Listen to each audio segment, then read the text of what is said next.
मी सुप्रिया आणखी एका नवीन व्लॉगमध्ये आपलं मनापासून स्वागत करते। तुम्हाला आजचा दिवस सुखाचा, आनंदी आणि आरोग्यदायी जावो। तुम्ही जी काही स्वप्न पाहिली असतील ती सगळी स्वप्न तुमची पूर्ण होत।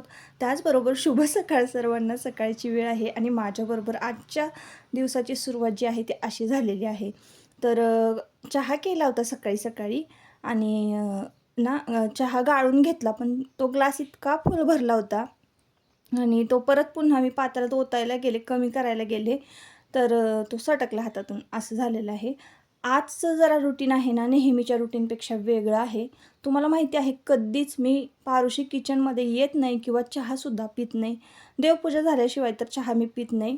तर आज ना आमच्याकडे केळवणाला पाहुणे येणार आहेत। मागच्याच व्हिडिओ ब्लॉगमध्ये मी तुम्हाला सांगितलं होतं आणि त्याची पूर्वतयारी मी बऱ्यापैकी करून ठेवलेली आहे, म्हणजे वाटण वगैरे करून ठेवलेलं होतं। आज खूप सारे पदार्थ आपल्याला करायचे आहेत। त्यातले काही पदार्थ मी तुमच्याबरोबर शेअर करणार आहे। नॉनव्हेज रेसिपीज असणार आहेत, पण त्याआधी ना मी थोडंसं क्लिनिंगसुद्धा करून घेणार आहे। ज्यांना नॉनव्हेज रेसिपीज बघायला आवडत नाही तर त्यांनी की नाही अर्धा व्हिडिओ बघू शकता तुम्ही, कारण मी क्लिनिंग भरपूर करणार आहे आणि क्लिनिंगच्या टिप्स पण शेअर करणार आहे। आता झालं असं की सुट्ट्या असूनसुद्धा मला ना किचन क्लीन करता आलं नाही। तुम्हाला माहिती आहे की काही ना काहीतरी माझे प्रॉब्लेम्स चालूच होते। रेग्युलर व्हिडिओसुद्धा आपले येत नव्हते, पण वरच्यावर मी किचन आवरत होते। पण कितीही तुम्ही आवरलत ना, आज जरी स्वच्छ केलं, उद्या जरी बघितलं ना, तरी ते किचन तसंच मेसी झालेलं असतं आणि कोणी येणार असेल तर मग जास्त प्रेशर असतं। असं वाटतं की आपलं घर नीटनेटकं असायला पाहिजे, सगळं व्यवस्थित मिळायला पाहिजे। तर चहा घेऊन गॅलरीत बसले आणि सुंदर असं दृश्य मला बघायला मिळालं। तर डाळिंबाच्या फुलातला चिमणी रस पीत होती आणि ते बघून इतकं भारी वाटलं ना, ते बघत बघतच मी चहा संपवला आणि मग सुरुवात केली कामाला। तर आता एवढा सगळा स्वयंपाक करायचं म्हटल्यानंतर खरं तर सकाळी सकाळी स्वयंपाकाला सुरुवात करायला पाहिजे होती। आताच हे टायमिंग असावं कदाचित 6:30च्या, 6:45च्या आसपासचं असावं आणि माझं काय 1-1.5 तासात हे क्लिनिंग होऊन जाईल आणि त्यानंतर 8 नंतर जरी मी स्वयंपाकाला लागले ना, तरी 12-12:30चं मी टायमिंग दिलेलं होतं। येणार होते पाहुणे त्यांना जेवायला।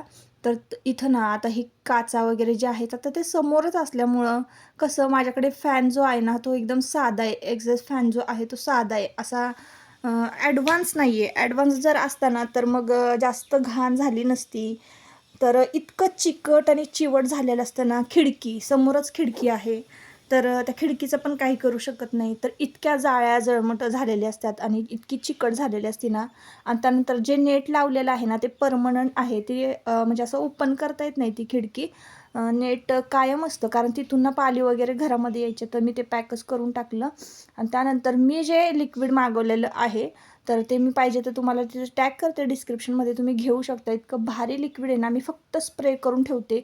काच इतकी तेलकट, चिवट, चिकट झालेले असते ना, ते सगळं क्लीन होतं आणि म्हणजे जेव्हा मी लिक्विड वापरत नव्हते ना, तेव्हा ह्या क्लिनिंगला की नाही मला 3-4 तास लागायचे, कारण मी साबण वापरायचे किंवा विम लिक्विड वापरायचे तरीसुद्धा ते काही निघायचं नाही। हे क्लीनर वापरल्यापासून आहे की नाही माझी 1 ते 1.5 तासातच ही साफसफाई होऊन जाते। तर सर्वात आधी ना मी म्हटलं चला आपली गॅस शेगडीच क्लीन करून घेऊया, कारण मी जे कापड वापरणार आहे ना, तर ते मी वरसुद्धा क्लीन करायला, खिडकी वगैरे पुसायला तेच वापरणार आहे, म्हणून मी आधी गॅस शेगडी पूर्ण क्लीन करून घेतली। त्यानंतर एक्झॉस्ट फॅन जो आहे तो क्लीन करायला घेतला। इतकं बापरे चिकट झालेलं असतं त्याच्यावर, आतमधून फॅन, बाहेरून त्याचे पाते वगैरे सगळं व्यवस्थित पुसून घेतलं, एकदम चक्काचक नव्यासारखा फॅन केला। त्यानंतर काचा वगैरे पुसून घेतलेल्या आहेत, चिकट झालेल्या असतात आणि मग त्यानंतर सगळी संपूर्ण स्टाईल जी आहे ह्या लिक्विडमुळं बरं का, ह्या लिक्विडमुळं इतकं झटपट माझं आटोपलं होतं, आवरलं होतं. आणि स्प्रे कसा मी दुसरा ह्याच्यात ट्रान्सफर केल्यामुळं लिक्विड ते स्प्रे खूप उडत होता, म्हणून चष्मा वगैरे मास्क वगैरे घातला होता. आंघोळ वगैरे झाली माझी 8 वाजेपर्यंत आणि लगेच आता मी स्वयंपाकाला घेणार आहे सुरुवात करायला. तर इथं यात्रा जेव्हा होती तेव्हा मी यात्रेचं मटण केलं होतं, तर सगळं असं म्हणजे करपलं होतं चुलीवर केल्यामुळं. तर आता मी तर गॅसवरच करणार आहे. तर चला झटपट चिकनची आधी रेसिपी तुमच्याबरोबर शेअर करते. माझ्या पैलवानाला ना चिकन इतकं आवडतं ना, आणि आमच्याकडे चिकन तुपातच बनतं बरं का. आता घरात कोणाला नाही आवडत, पण त्याला आवडतं म्हणून आम्ही करतो. तूप घेतलेलं होतं 2 चमचे, बारीक कांदा अर्धा कापून घेतला होता आणि तोच अर्धा कांदा अशा पाकळीमध्ये कापून घेतलेला आहे, म्हणजे असा उभा कापून घेतलेला आहे. तुम्ही बघत असाल. तुमच्या घरी जर लहान मुलं असतील, त्यांचं वजन वाढत नसेल, व्यवस्थित प्रोटीन त्यांना मिळावं असं तुम्हाला वाटत असेल ना, तर असं चिकन आवर्जून तुम्ही घाला. किंवा मग तुम्ही व्हेज असाल तर तुम्ही पनीरसुद्धा करून देऊ शकता त्यांना. पण पनीर फक्त थोडंसं वेगळं पद्धतीनं करायचं, फ्राय करायचं कधी, किंवा भाज्या तुम्ही करून देऊ शकता. तर हे वाटण आहे की नाही, कांदा, लसूण, खोबरं, मिरची नाही, कोथिंबीर आणि आलं. तर खोबरं भाजून घेतलं होतं, कांदा भाजून घेतला होता, लसूण होतं, आलं होतं आणि कोथिंबीर होती. याचं हे वाटण रात्री तयार करून ठेवलं होतं, तेच आपण याच्यामध्ये वापरलेलं आहे. तर कांदा ना अर्धा निम्मा भाजत आला ना की यामध्ये वाटण घातलेलं आहे, हळद पावडर घातलेली आहे, आपला कांदा लसूण मसाला घातलेला आहे आणि एव्हरेस्टचा चिकन मसाला घातलेला आहे. बस एवढे 3च मसाले मी वापरते, तरीसुद्धा चिकन एकदम टेस्टी होतं बरं का. तुम्हाला जर आपल्याकडनं कांदा लसूण मसाला हवा असेल, लवकरात लवकर ऑर्डर बुक करा बरं का. कारण आता पावसाळा चालू झाला तर मला पण जास्त जमणार नाही करायला. आणि इकडे चिकनना मस्तपैकी धुवून घेतलं होतं 2-3 पाण्याने, आणि ते छान आता आपल्याला हे वाटण भाजल्यानंतर, मसाले भाजल्यानंतर परतून घ्यायचं आहे. जो उभा टाकलेला कांदा आहे ना आपण चिकनमध्ये, चिकन हळूहळू शिजत आल्यानंतर एवढं भारी लागतो ना तो कांदा पण खायला.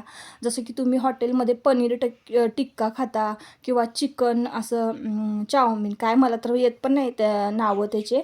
हॉटेलमध्ये गेले कीच मला कळतं तेवढं, जे मागवतील तेच मी खाते. तर ते काही येत नाही, पण इतकं भारी लागतं हॉटेलमध्ये. जसं की आपण सिमला मिरची वगैरे घालतो असं पनीर टिक्कामध्ये वगैरे, तसा तो कांदा लागतो आणि खूप टेस्टी लागतो.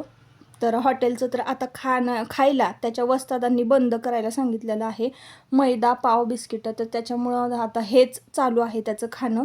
आता थोड्याच दिवसात ना डाएटसुद्धा मी तुमच्याबरोबर त्याचा शेअर करणार आहे. मस्त फ्रेश अशी कोथिंबीर धुवून टाकलेली आहे चिकनमध्ये, आणि चिकन आहे ना तुमचे दादा मस्तपैकी परतून घेत आहेत. तुमच्या लक्षात आलं असेल की मी अजून मीठ नाही घातलेलं, तर मीठ आहे ना थोडंसं वरून घालायचं आहे वाटण भाजल्यानंतर. म्हणजे मग काय आहे, आपण म्हणजे अंगच्या पाण्यावर चिकन शिजवणार आहोत. जरासुद्धा आपण एकही थेंब या चिकनमध्ये पाण्याचा वापर नाही करणार आहोत.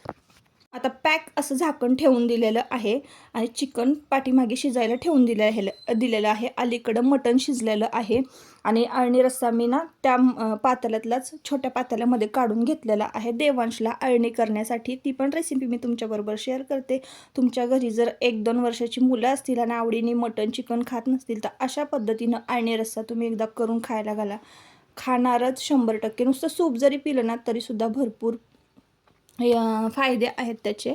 तर आता इकडे बघा, तेच वाटण बरं का जे चिकनला घातलेलं आहे, कांदा लसूण खोबरं, मिरची नाही सॉरी, कांदा लसूण खोबरं आणि आलं, कोथिंबीर याचं वाटण केलेलं आहे. आणि तेच वाटण आपल्या सगळ्या ह्याला म्हणजे तिन्ही पदार्थांना चालणार होतं.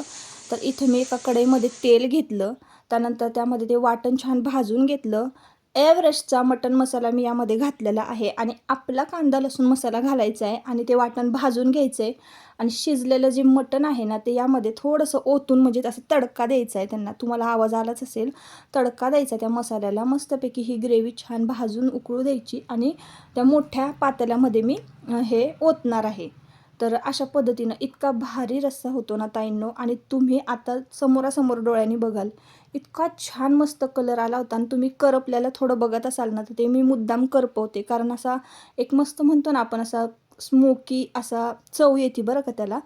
त्या रश्श्याला आणि इतका रस्सा मस्त झाला होता ना. आम्ही 2-3 दिवस हा रस्सा पीत होतो फ्रीजमध्ये ठेवून ठेवून. इतका टेस्टी रस्सा झाला होता.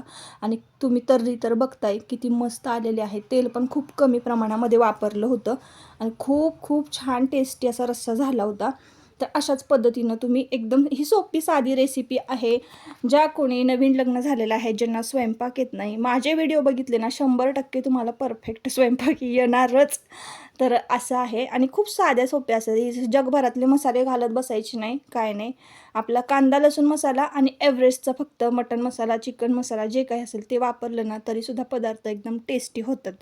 आता त्यानंतर मी ना इकडं तूप घातलेलं आहे. तुपामध्ये कधीही अळणी पाण्याला आपण अळणी रस्सा करतो त्याला फोडणी द्यायची. तर 1 मिरचीचा तुकडा घातला, 2 लवंगा, 4 दालचिनीचे आपलं सॉरी 2 दालचिनी, 4 लवंग आणि हे चक्री फूल घातलेलं आहे, एक तमालपत्र घातलेलं आहे. हा असा खडा मसाला मी त्याच्यामध्ये घातलेला आहे. मिरची आधी घालायची, नंतर खडा मसाला घालायचा आणि तेच वाटण जे चिकनला वापरलेलं आहे, जे रस्स्याला वापरलेलं आहे, तेच आपण अळणी पाण्याला सुद्धा वापरायचं आहे. अळणी पाणी फोडणीला देताना अळणी रस्सा हॉटेलमध्ये तुम्ही जसं खाता ना तशाच पद्धतीनं हा रस्सा होतो.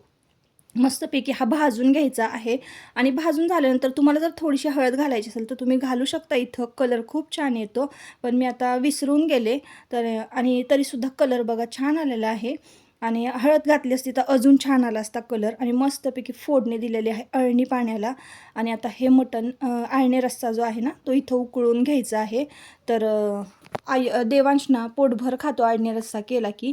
मग आयुषदादाला चिकन आवडतं, घरच्यांना मटण आवडतं, देवांशला अळणी रस्सा आवडतो. अशा पद्धतीनं आम्ही केलं होतं आणि तुम्ही बघत असाल एकही थेंब चिकनमध्ये पाणी घातलं नव्हतं तरीसुद्धा किती सारं पाणी या चिकनला सुटलेलं आहे. तर हे सगळं मिठाचं पाणी आहे आणि इतकं टेस्टी होतं ना हे. आंगच्या पाण्यावर जर चिकन शिजवलं तर एकदम मस्त होतं. तर माझं क्लिनिंग झाल्यानंतर ना मी बिर्याणीची तयारी करून ठेवली होती. आत्ता आपण करतोय कोळंबी बिर्याणी, कोळंबी भात. तर हा भात कसा करायचा एकदम साध्या सोप्या रेसिपी तर मी तुमच्याबरोबर शेअर नाही केली कारण खूप व्हिडिओ मोठा होतो मग. तर म्हटलं चला ठराविक रेसिपी ज्या आहेत त्या शेअर केलेल्या आहेत. पण तुम्ही जर म्हणालात किंवा कमेंटमध्ये सांगितलं तर नक्कीच मी ही कोळंबी भाताची रेसिपी तुमच्याबरोबर शेअर करेन. तर 1 किलोचं प्रमाण होतं, 1 किलो कोळंबी आणि 1 किलो आपला तांदूळ होता.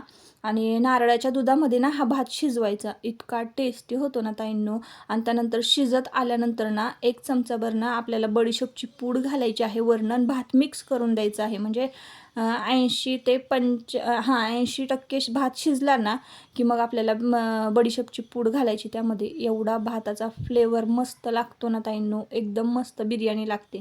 तर इकडे ना आता मी आमसूल भिजत घातले होते. आता हे आमसूल की नाही 15 मिनटं गरम पाण्यामध्ये भिजत घालायचे आहे. यामध्ये छोटासा आल्याचा तुकडा, 1 मिरचीचा तुकडा आणि 1 लसणाचा तुकडा आमसुलाबरोबर ना वाटून घ्यायचं आहे. आणि नारळाचं दूध मी सकाळी सकाळी उठल्या उठल्या काढून घेतलं होतं क्लिनिंग करण्याआधी. तर तुम्ही बघत असाल क्लिनिंग करून घेतलं, पुसून वगैरे घेतलं, पण अजून भांडी लावलेली नाही आहेत मी तिथं.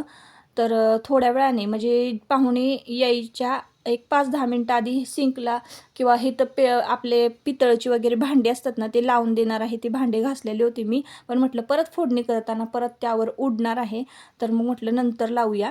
तर इथं ना मी हे सगळं व्यवस्थित वाटून घेतलं. आता काय काय वाटलं आहे मी ते तुम्हाला सांगितलं. याचा मस्तपैकी असा वस्त्रगाळ करायचा, म्हणजे ना आल्याचा जो फ्लेवर आहे तो असा ह्याच्यात म्हणजे नाही का जास्त लागत नाही, जास्त स्ट्रॉंग लागत नाही आपल्याला. तर आपण सोलकढी करतोय, सोलकढीमध्ये ना जास्त स्ट्रॉंग आलं लसणाचा जर फ्लेवर लागू नये असं आपल्याला वाटत असेल ना तर अशा पद्धतीनं वस्त्रगाळ करून घ्यायचं आहे. आणि मगच आपल्याला सोलकढीमध्ये हे सगळं घालायचं आहे. कारण असं कच्चं असतं ना ते आलं लसूण. तर त्यामुळं ना मग ते आपण शिजवत वगैरे नाही, थंड असते सोलकढी तर त्याच्यामुळं असा वस्त्रगाळ करायचा. जास्त स्ट्रॉंग असा वास येत नाही, पिताना एकदम असं सपक लागतं पण छान लागती. अशा पद्धतीने मी सोलकढी केलेली आहे आणि त्याचा कलर तर वा इतका भारी आला होता ना ताईंनो. तर पुढे मी तुमच्याबरोबर थाळी शेअर करीनच, पण मी इथं म्हटलं चला पिऊन तर बघूया. आणि स्पेशली मला सोलकढी आवडते म्हणून स्वतःची पण आवड जपायची, तर स्वतःची आवडीचा पदार्थ हा झालाच पाहिजे. अशा पद्धतीने मी थाळी केलेली आहे. आता चिकन संपलं होतं, सगळ्यात उशिरा मी जेवायला बसले होते त्यामुळं. तर असो, आता या व्हिडिओचा शेवट मी इथंच करते. परत आपण पुन्हा भेटूया नवीन एका व्लॉगमध्ये. तुम्हाला आजचा व्लॉग, आजच्या रेसिपीज जर आवडल्या असतील तर नक्की आपल्या चॅनलला सबस्क्राईब करा आणि व्हिडिओला लाईक करा. चला, बाय बाय.